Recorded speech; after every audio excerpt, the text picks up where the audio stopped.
done without that. Do I need to sign in on Zoom then? Yes. So I can get my photos.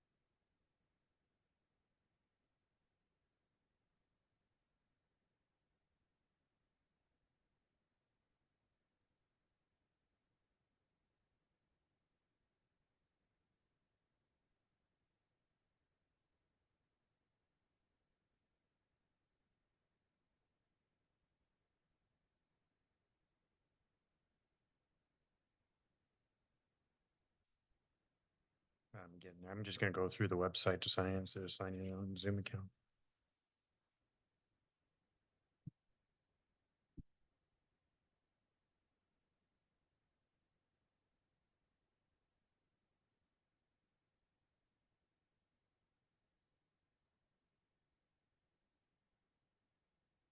Do I need to, I don't need to join with computer audio. That would just, Who's table man? that's me.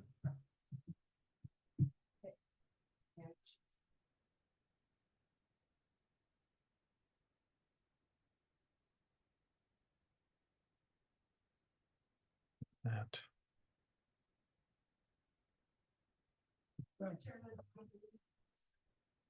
Awesome.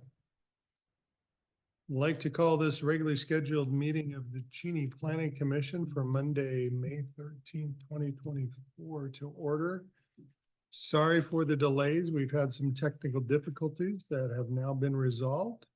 So we will start with citizen participation. Do we have anybody that wants to participate by Zoom or in chambers for citizen participation? Going once, going twice. Okay, moving on to item number 3, approval of the minutes of the April 8th, 2024 regular meeting. Everybody had an opportunity to review those? So do I hear a motion? Move to approve. Is there a second? Second. It's been moved and seconded that we approve the meetings of the meeting notes of April 8th, 2024. Any discussion? All in favor, say aye. Aye. Any opposed? Any abstentions? Moving on to item number 4, information item number 2024-05, Spokane Transit Authority Strategic Plan Update. Thanks. This, I'll introduce Mike from STA to talk about the Connect 2035. So. Welcome, Mike. Hey, thank you, Mr. Chair. So my name is Mike Tressiter. I'm a senior transit planner. I think if I stand right here, I can see you both. Senior transit planner with STA. So I just have a short presentation on Connect 2035, what it is, our timeline for that, provide an opportunity for questions from this board, from this commission. Please feel free to just ask questions as I go. It can be pretty informal. And I will get started. So what is Connect 2035? So it's our next 10-year strategic plan. Our current strategic plan is STA moving forward. That was adopted in 2016. It was associated with our ballot measure that introduced a 0.2% sales tax to fund the projects and initiatives within STA moving forward. And that you'll see later in the program is just about wrapping up. So we need to start thinking about what are the next 10 years? What does transit look like in the region? And so that's what Connect 2035 is to us. Phase 1 notes was adopted in December of 2022. This was taking a bigger picture view and informed by community input. It updated our mission and vision and developed overarching goals and strategies and some headline performance measures. And so now, as we're into phase 2, we're really starting to think about what are the initiatives, what are the projects that are gonna advance transit over the next 10 years and help advance those goals, helps advance those strategies. So our vision, we simplified it, just connecting everyone to opportunity. It was a little more complicated to begin with, and we wanted to be more succinct, more straightforward. What we heard during that phase one, I think, seems reasonable to us. If you think about what people want from transit, buses that come more often was the number one priority. Service to more places was the number two priority. That's what you really want. You want mobility, you want access, you want to be able to take transit and know that it's going to be there for you. And building on that, people wanted us to prioritize expanded hours throughout the week on more of our lines. We also had asked, how else might STA serve the region? And people saw us as an opportunity for sustainability, for pushing a leader in sustainability and climate change through just the provision of transit, but as well as zero emission buses. And what does the composition of our fleet look like as we move forward?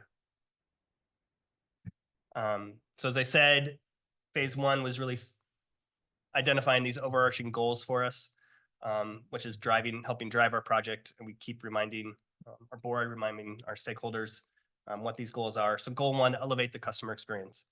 How do we make transit simple and easy to use, make it there when people need it? Goal two, lead and collaborate with community partners to enhance quality of life in the region. So community partners, such as our jurisdictional partners like Cheney, Airway Heights, Spokane County, the City of Spokane, community-based organizations, anybody that sees transit as important to them, to their life, to their clients. And then goal three was really inward looking, strengthen our capacity. So STA's capacity to anticipate and respond to the demands of the region. So are we set up properly for the next 10 years? Are the services that we're providing the appropriate services? Currently STA, we provide fixed route transit to our bus service, and then we have paratransit. So service for those who are disabled or need additional assistance and call in and make a reservation. So there's other, we don't do mobility on demand. We don't do some other types of transit. So are we providing the type of services that we really need to for the region? So phase two, we set up some guiding questions for our board, for us as staff, as we move through phase two. We want to identify programs, projects, and supporting investments that deliver on that phase one strategic foundation. As I was mentioning, the types of services we provide, that fixed route and paratransit, how should our services, our modes, our network evolve over the next 10 years? We've certainly seen change in travel behavior, travel patterns. Downtown Spokane has a lot more higher occupancy rate. So how is that impacting transit and transit service? We have a very still traditional spoken hub model with the STA Plaza touching almost all of our routes at some point. How can our desired new investments align with funding? This is going to be a question over the next 10 years. For us, we've certainly seen school board, the City of Spokane, City of Spokane Parks, evaluating when to come to the voters and ask for additional funding. How do you ask for funding? How do you build support for that funding? And then for us, what will be required, resources, capabilities, facilities to successfully deliver on Connect 2035. So this is a combination sort of our project schedule and our tasks. We've undertaken a financial analysis, and we're going to revisit that after we start looking more at some of these initiatives. The consultants did a fixed route network assessment. I'll talk more about that. We're wrapping up our comprehensive capacity analysis. So taking an internal look at what staffing we have, what our needs might be there. We're really into now that initiative list development. What are those programs, projects, strategies, policies that will move us forward over the next 10 years? Fleshing out some of those performance metrics. There was some high level performance metrics developed during phase one, but we want to flesh those out and build upon those. And then just engaging with the community. We've been doing light touches. We've been doing more heavy touches as well. This is part of that. I think you are the last plan commission that we have on our schedule, but we've been to Liberty Lake, Spokane County, City of Spokane, Airway Heights. I might be missing one, but been trying to reach out to our jurisdictional partners to provide updates on our planning process. Save the best for last, huh? Exactly. Well, it also worked well because I was my daughter swims at Cheney, and so I was already here. So it worked out well. So as I mentioned, one of those things we looked at was our funding scenarios and funding analysis, and we developed some principles that our board reviewed and adopted in a resolution. And those principles for Connect 2035, we want to ensure that STA can deliver and maintain the improvements made since 2016. So this includes all of the projects that we've been implemented for STA moving forward. We also have a series of near-term investments that our board adopted in 2021, 2022. So we want to make sure that we can implement those as well. We want to leverage our current financial position to deliver strategic one-time investments aligned with Connect 2035. Between sales tax revenue, between finishing City Line early and under budget, we have money in the bank, and we want to make sure that we spend that strategically and that we can use that for those one-time investments, whether they're pilot projects, whether they're capital investments like upgrades to bus stops that really move transit forward and serve the people of the region. And then recognizing that any potential future service expansions, frankly, major service expansions, will require a new revenue source. There's going to be opportunities for some optimization. Like, as I mentioned, downtown Spokane with their occupancy rate going up, and with work from home taking a larger share of some of that. There might be opportunities to shift hours, to shift drivers, to shift buses from some of our express routes to additional service, so that we can add a bus onto different routes. But any major expansions will require a new funding source. So one of those other tasks that we talked about was a fixed route assessment. This was performed by the consultant. And the goals of that was to make sure that we could finalize delivery of all the projects in STA moving forward, respond to any changes in the travel markets due to those lasting impacts of the pandemic. So like I've been talking about, just make sure our system's efficient and effective, and then identify those best opportunities for future mobility goals, which would be opportunities perhaps for some pilot projects. One of the things, the consultant said that we always like to tell people, STA is performing well. Our post-COVID recovery outpaces our peers. As of last September, our weekday riderships returning to pre-pandemic levels. And our weekend ridership is exceeding the 2019 levels. I think some of that's attributed to just change in travel patterns. I think some can be attributed to the free pass for youth. So anyone 18 and under rides transit for free. And you've certainly seen a tick in the youth riders, particularly on weekends. It provides them greater mobility, greater access. And system-wide, our average productivity is excellent for a system this size. But what they did find, there's opportunities to improve mobility. As I mentioned, our commuter service, some of those commuter service routes are just underutilized. And is there a chance to, pull a bus off of that, off of some of those commuter service routes? Recognizing this is a growing region. This is something that, as a region, we're going to have to deal with. Cheney, along with all the other jurisdictions, are starting to do their land quantity analysis and look at their housing capacity. And so how does that impact, where all these housing units get assigned, and how does transit play a part in providing mobility and access for the region? There's some opportunities for improving Spokane Valley service, again, also for improving West Plains service, primarily in Airway Heights, but also through Four Lakes station. As I mentioned, the on-demand service, are there areas of the region that might be a good opportunity to try a pilot service where maybe fixed route service doesn't make sense?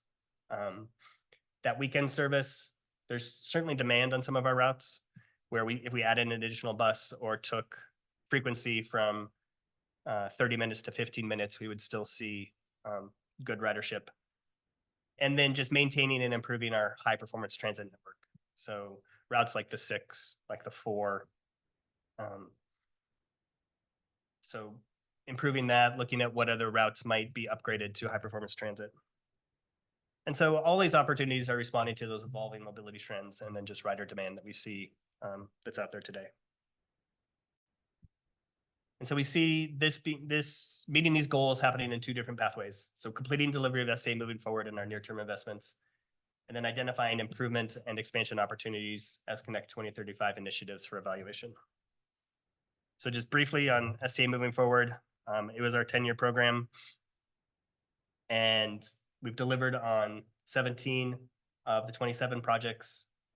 2 of them, first phase, were completed, 6 are underway, and 2 are not yet started, but scheduled. So we feel confident that we'll deliver on the 27 projects within STA moving forward in the next year or 2. And then 2035 will really focus on those improvement and expansion opportunities. So in the near term, what we're seeing is sort of calling this like 2025 to 2030. We're really going to focus on one-time improvements, whether that's capital or whether that's through pilot projects, but really leveraging Division Street BRT as the backbone, as a transformative project. Improve and expand the HPT network, so speed and reliability improvements, station upgrades. And they're looking at expanding coverage, either geographically or temporally, through an on-demand pilot. And then long-term, as I mentioned, some of these projects will require ongoing additional funding, but expand the HPT network, so provide service upgrades and enhance frequency on additional lines, continuing improving the evening and weekend service, which is something we've been hearing, particularly on certain routes. And then expanding coverage through our fixed route network. So not through that on-demand pilot, but identifying areas of the region that could really benefit from fixed route. And then just exploring additional regional service and what that may look like. So as we start to collect ideas, collect initiatives, we're 2035 is going to represent those programs, projects, and supporting investments that are needed to deliver on the 3 strategic goals. And so we'll collect these initiatives, they're going to be grouped under those 3 major goals, as I stated earlier. And then we've developed sort of an initiative and investment framework that within that 0.8%, we have those baseline projects where we're going to maintain the current levels of service made possible by moving forward. We have those core investments, so Division Street BRT, as I mentioned.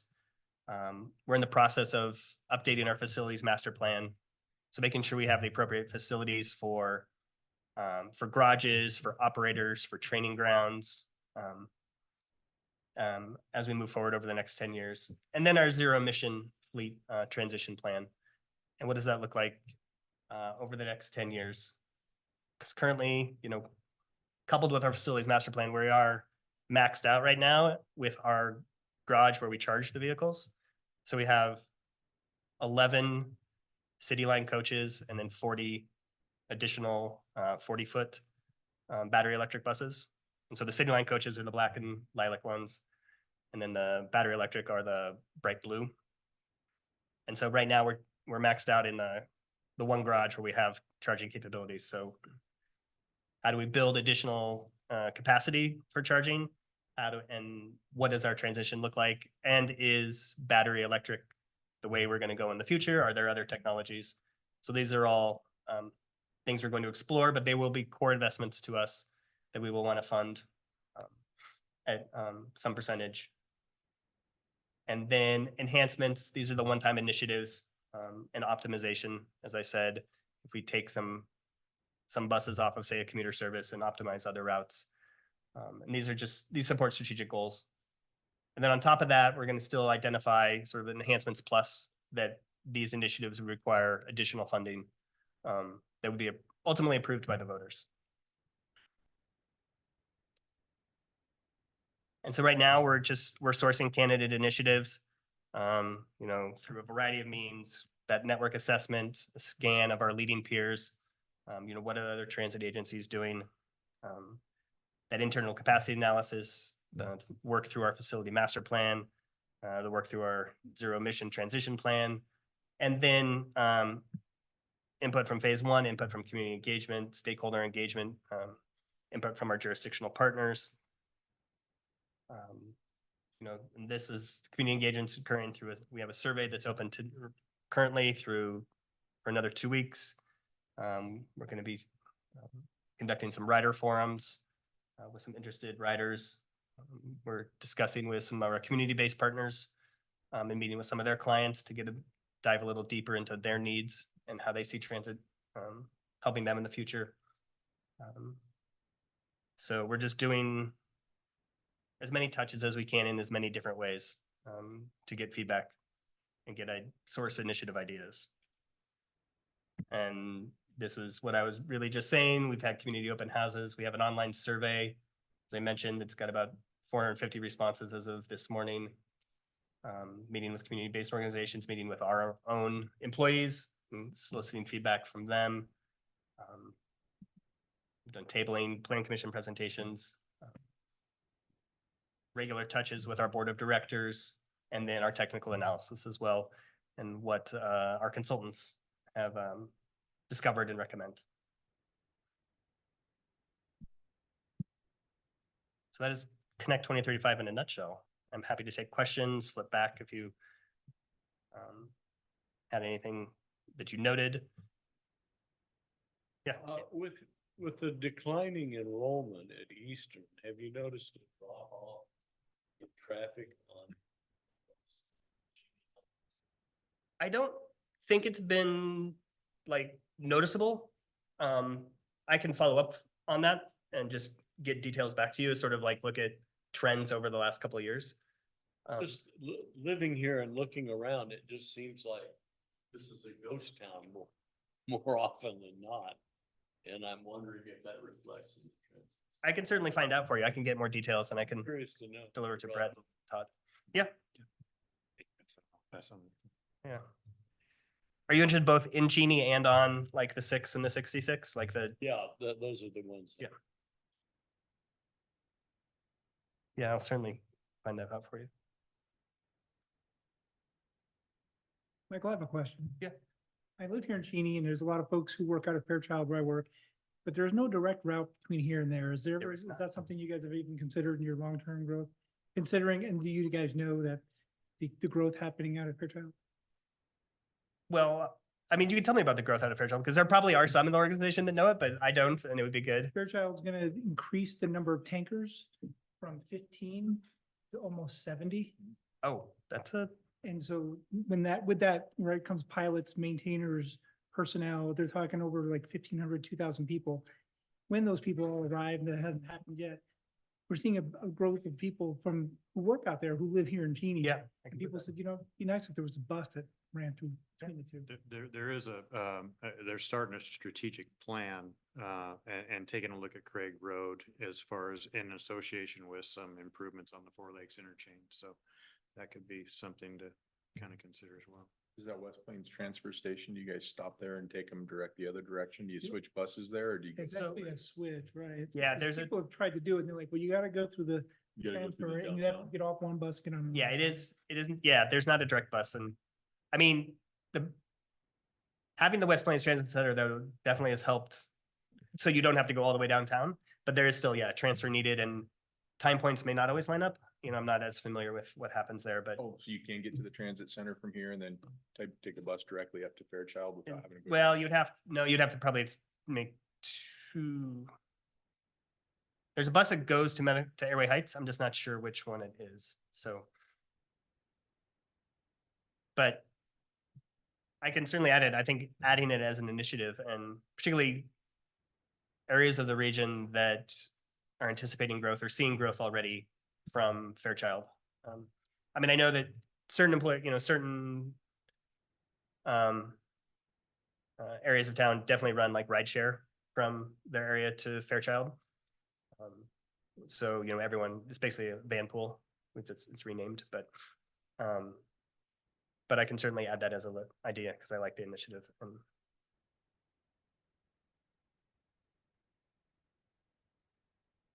Any other questions?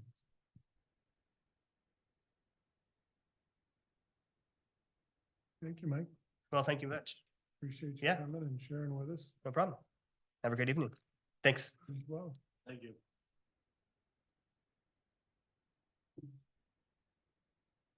So item number 5, commissioner reports. Any reports from commissioners tonight? Moving on to item number 6, staff reports. You have a copy of the, looks like the LQA that was handed out, there. If you have any comments, please, let Brett or I know. The capital facilities plan will be, heading to council tomorrow for first read of the ordinance. We went through that. And, we're out right now for an RFP for the comprehensive plan update, in conjunction with applying for a grant from the Department of Commerce for up to 125,000. So that's a great thing to have as we plan for the comprehensive plan coming up in 2025. We'll actually hopefully get started towards mid-year and then plan all the way through 2025 when it's due in the 2026. That's the plan, to have that complete. Switching gears, aquatics facility, the bid opening for the aquatics facility will be this Wednesday. And so we'll have those numbers. We have about 5 or 6 fairly good-sized contractors that are still interested in bidding it. So we'll wait and see how that works out, and we'll go from there. We've started our water flushing program in pretty much the southwest section of town. We completed what we call Zone 1, which is concentrating from basically about Presley and then kind of working that south. And then we're going to work basically east or northeast up through the city. So we're going to start Zone 2 here this next week. So that's active program.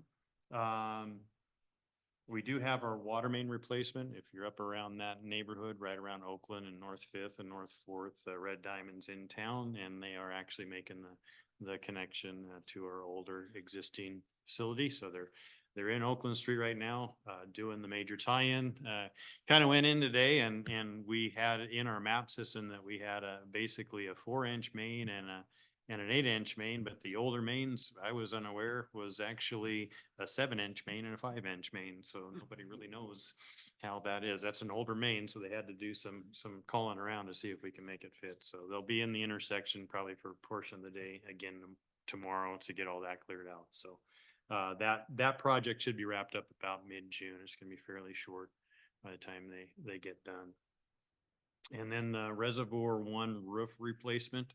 If you get a chance to go up towards Eastern, up on North 10th, they will start probably in the next week here constructing that roof, and they're going to put it in place. So it'll be pretty interesting. That's basically a kind of a dome lid, aluminum dome lid, and they're going to build it on site. So they're going to have people from the inside and then craning over pieces and installing it. So it'll be pretty fascinating. Hopefully get that done here within the next 2 to 3 weeks, so we can get that reservoir all decontaminated and put back in service before our heavy irrigation system.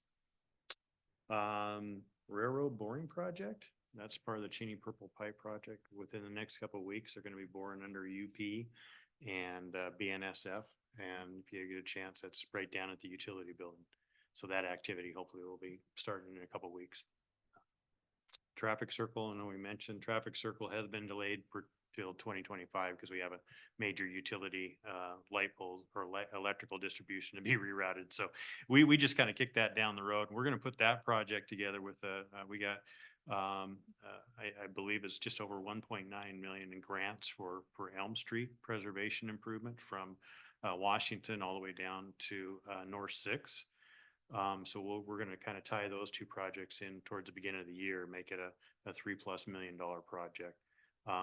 This gives us a good opportunity on Elm to take a look at not only traffic patterns, but pedestrian patterns, bikeway lanes, and see what we want to do in that core campus area. Want to do anything a little bit different to help pedestrian movement around that college area. So maybe bring in some public meetings to Planning Commission, some concepts of what we're looking at. Also invited STA to kind of take a look at that, since they do have a lot of ridership in that particular area. So hopefully get some good news. But the whole idea is to go out to bid first part of next year, maybe in that January, February with that project. And that's really all I have. I can answer any questions or maybe I missed something. Be happy to answer. Question?